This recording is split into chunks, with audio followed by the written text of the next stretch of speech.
Hello ladies and gentlemen, my name is Winter, and today we're going to take a look at the multiplayer for Tomb Raider 2013.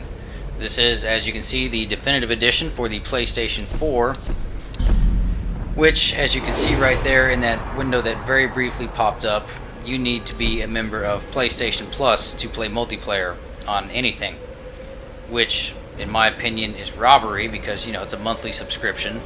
I forget the exact prices. I haven't looked into it that much because I'm not a fan of multiplayer and would much rather play solo.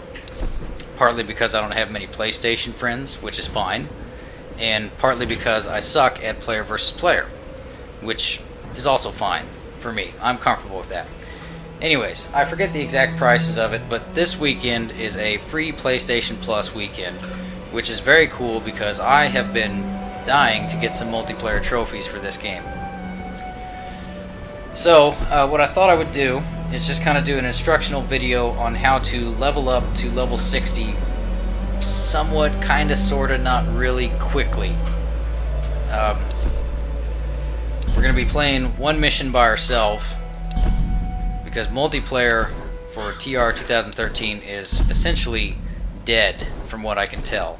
It takes a long time to get a match going. On PlayStation 3 I had no problems. I waited no longer than maybe 7 minutes, 10 at the most. But for some reason PlayStation 4, today at least, it takes about 20 or 30 minutes to get a match going, which not everyone's got the time for that. But what I'm going to show you right now is you see below the shotgun shell icons in the box on the left side, underneath that in the black area, there's the number 250. That is salvage. And I'm just going to be explaining this stuff for people who haven't played it yet. It costs 250 salvage points to get that particular upgrade, as well as all the others for this particular weapon. What we're going to do today, aside from going after some easy XP, is also easy salvage. I believe you're going to need at least 150,000 salvage to get all the upgrades for all the weapons, because there are quite a few of them, and these are just the weapons for the survivors team. The scavenger side, the Oni and Solari, they have their own set of weapons which you also have to purchase upgrades for as well. So you spend salvage on that, and then also character skins. You get all the characters from the game, and even one that was not in the game. Well, it was in the game, but very briefly. This particular character right here, that's who Laura finds crucified when she first shows up on the island. It's going to cost you 36,000 salvage points to unlock every character for both sides. And here's the other side. This is the scavenger, Oni, and Solari side. They're all here. So this is the prestige. Yes, the prestige I believe you get whenever you get to level 60. You can take all your salvage points, and I could be wrong on this. Again, I haven't played it much. I played it on the PlayStation 3 version, but that was quite a while ago when I was just going after trophies for that version. Prestige, I believe whenever you get 100,000 salvage points, you can exchange them for prestige, or if you get to level 60, you can exchange all your salvage points for prestige.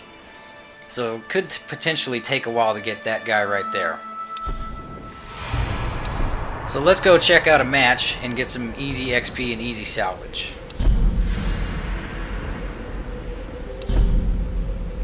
We'll go to the beach. As you can see here, these are our modes of gameplay for multiplayer. Rescue is essentially capture the flag. All you do is one side tries to stop the other from picking up a first aid kit and taking it back to a base. Team deathmatch, pretty self-explanatory, red versus blue. Cry for help, which I think is pretty cool, is it's kind of sort of like capture the flag. There are these radio towers that the survivors have to get working, and you have to stand next to them for like a minute, 45 seconds. Not a minute and 45 seconds. It's either 45 seconds or a minute is what I meant there. And it'll fire up the radio towers, and then the Solari and the Oni will try to kill them. Pretty cool mode. I actually enjoy that one quite a bit. And as I said, I'm not much for multiplayer, so I was surprised I actually enjoyed that as much as I did. And then free for all is pretty self-explanatory. But for this, for solo play, we're going to go to rescue. We'll go to the beach. These are all your maps here.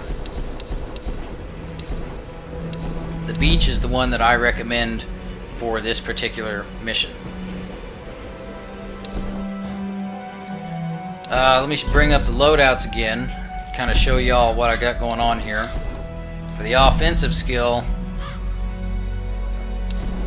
I just unlocked this one right before I started this video, and this is a good one to have because this will help you move through quite a bit easier, because all we're going to be doing is running from one spot, walking back to another spot, and then running back again. So we'll go ahead and get that equipped. You do not unlock this skill until level 27 though, which, as you see in that silver circle, that's what I'm currently sitting at. And then survival skill, advanced looting. This is what you start out with by default. You get more salvage and more ammo from killing other players. Very nice to have for this particular mission. Well, for solo playstyle. I don't really recommend it for player versus player. Let's go down here to our options. I always crank it up to 20 minutes just to be sure I've got enough time. We're not going to do a full 20. This will be over in about 10 at the most. Med kits to retrieve, I always set it at 13. I like to go low because then you can get the matches over with faster. And if you're a smoker like myself that lives in a non-smoking apartment building, gives you time to step outside for a cigarette in between matches, you know, because you can get booted out for being inactive, and I forget how long you can be inactive. There was one other thing I wanted to touch on. Oh, in regards to the salvage, there's a certain bonus that you get whenever you have 100,000 salvage in your possession. Not that you've spent, not a total spent, but that you currently have. And I'm sitting at about 97,000 right now. And when you get the 100,000, it gives you 50,000 XP. So there's a pretty big bonus. So what I recommend doing is, if you're going for this leveling up and going for the salvage, because like I said, you're going to need at least 150,000 salvage for all the weapon upgrades, is don't spend any salvage on anything. The thing that I recommend is just holding on to it, and as you can see, I'm around level 27. We'll be bumping up to 28 here pretty quick, and then we'll get that 50,000 boost, which should, in theory, bump us up at least 2 more levels, I'm thinking. I can't say exactly how much you need for each oncoming player level. The amount of XP that you need for each level goes up every time you level up.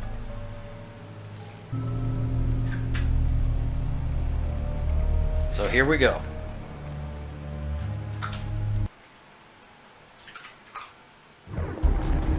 Alright. You can see the icon on the left there with the arrow that shows us where the first aid kit is.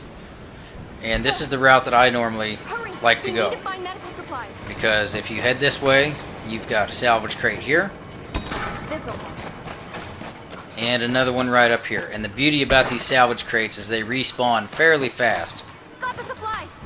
It takes a little bit of time, but nothing unbearable. So you can really farm I'm sorry, yes, I said it right. You can really farm salvage fairly quickly in this mode on that particular route. And you saw the gopher that popped up there. That's a little bonus for being the first person to recover the med kit, which I'm the only person, so I'll always get that.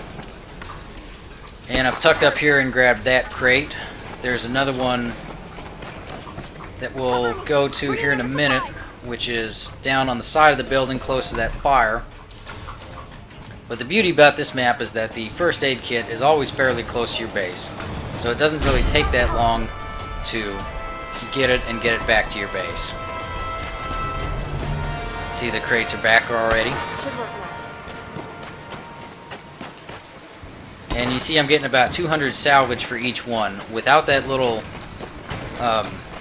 player skill that I was talking about, advanced looting, it would only be like maybe 110, 125 at best salvage recovered. So that's where it comes into play and comes in handy. Carrying the first aid kit, unfortunately, you can't run with it. You gotta walk. There's our level up for bringing the kit back. So that's nice. So we should definitely have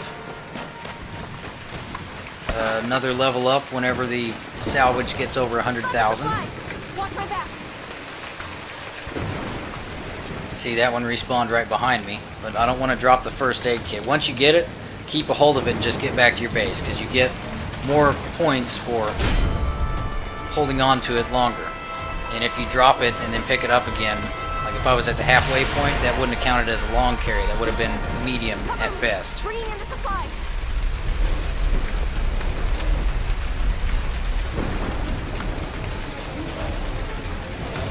But it's a pretty, you know, I didn't mind the multiplayer. I'm not a multiplayer guy, as I mentioned, but I think that there were some cool ideas to the multiplayer in this. And again, you know, being a non-multiplayer guy, I haven't played every multiplayer game. So I don't know how many of these ideas are borrowed from other multiplayer games and how many of them are original. But to me, they're pretty impressive. One thing in particular that I really got a kick out of was this here. If I were playing against somebody, that's a lightning rod. And as soon as they set foot next to it, that would attract a bolt of lightning that would fry them and kill them instantly. So, pretty cool idea. And then you've got your little traps like this here. Well, let me switch to a different weapon. So that's nice. You know, there's I got a kick out of the environmental dangers that were around that players could use against each other.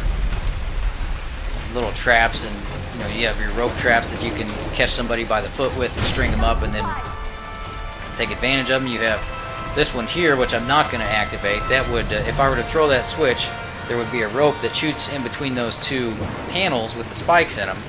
And then, you know, it's a tripwire, so if I go through it again, those walls would cave in and crush me and kill me instantly. There we go. There it was. 50,000. Bumped us up 2 levels. All the way to 30. So that's what you get for your 100,000 salvage collected that you currently hold on to.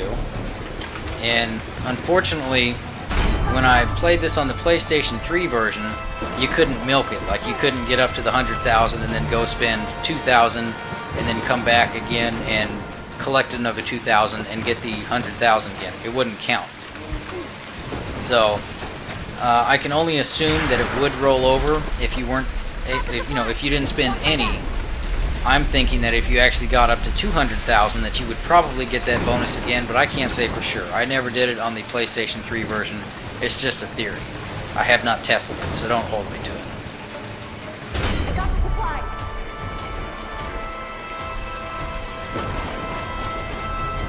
But this kind of got a bad rap, you know. I mean, Tomb Raider was always a single-player experience, and this really put off a lot of the fans. I mean, it didn't stop them from buying the game, you know, but a lot of people weren't really that impressed with it.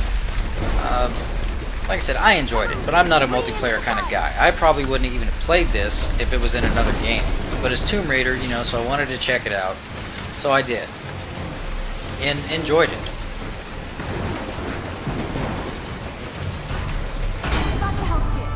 And of course, you know, one thing that really sucks about doing what we're doing here, going for the EXP and the salvage, is that since we're solo and there's no one to kill, you know, this is all you do. You pick up the first aid kit, you set it down, and then you go back for it and you set it down. And it's very monotonous and it's very time consuming. In fact, as of this recording, I've put in about maybe 4.5 hours just doing this and only stopping for a cigarette break, you know, restroom break, and taking the dog out. So it can take you a while to get up to level 60, which you need for the True Commitment trophy, which is what I'm going for. As well as the other trophy that I'm going for is the Shopaholic one, which means you buy all the upgrades for all the weapons and you buy all the character skins. So I'm going for both of those today. I think I might be able to do it. I'm lucky and fortunate enough, I guess, to be a loser and not have a social life. So I've got fucking nothing else going on today, you know. And today's Friday. It's the start of the free weekend, so I've got plenty of time to do this. With that being said, though, I'm kind of in a hurry to get it over with because it gets old fucking fast, man. You will get so sick and tired of going for this first aid kit. So I don't know, maybe if it was a different day and I could get matches in a shorter time frame than 30 minutes, you know, for other players coming in and doing deathmatch or whatever. You know, I mean, you can do it that way, but there's just nobody playing it. I mean, granted, this game's been out for a couple years now, and Destiny has released since, so I don't know if that factors into it or what, but there we go. So that took us, what, maybe 10 minutes at the most? And then it's just rinse, wash, and repeat.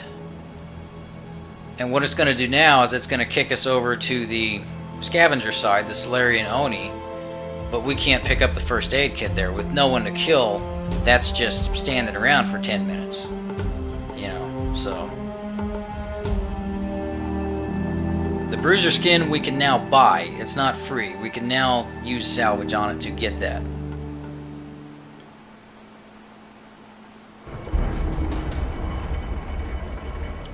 And since there's no one to kill, you can either wander around for 20 minutes or whatever time frame you've selected and just collect salvage.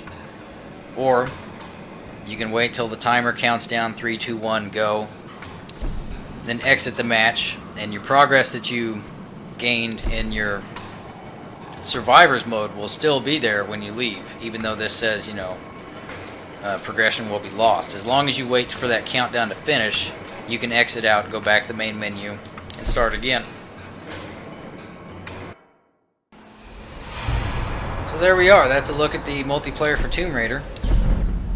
And since I've got the 100,000 salvage, I could get pretty much all the characters that I'm able to unlock. But as you can see, what I'm waiting for is to get to level 6, because the character skins are blocked by your level progression. Got more than 10,000, so I'm good on salvage there. But you have to hit level 60. And I'm waiting till I get to level 60 before I actually buy a character skin, so I can get the narcissistic trophy and, you know, get Lara at the same time. Just a little Tomb Raider fandom nerd thing. But that was it. I was meaning to show off, I was really wanting to show off the actual multiplayer levels in action with other players. And indeed, I've got about 2 hours worth of footage, because I recorded that footage before I actually started grinding away at the leveling up, but I could not get everybody's consent to use the footage because their PlayStation ID names were displayed. A few people were cool with it and a few weren't, and that's fine. I totally get it. So I am sorry about that. I was really wanting to show it off in action as far as player versus player and the team mission, you know, what we just did with more people on your team, you know, more than one player obviously, and also the radio tower one, because I really like that mode for some reason. It's a lot of fun. So the Tomb Raider multiplayer, you know, it kind of got a bad rap. It's not terrible though. I don't think it's unbearable. I think there's probably worse out there, and in fact, based on the things that I'm reading about Metal Gear Solid 5's multiplayer, I'm going to go ahead and venture to say, just on the negative feedback I've seen about that is way worse than TR2013's.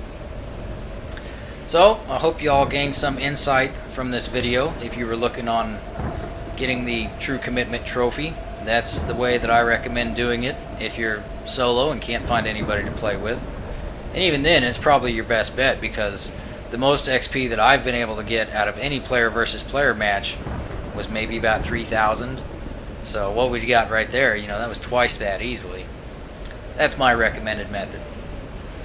So thank you for watching. Hope you all learned something interesting, or at least found some sort of entertainment value out of this video.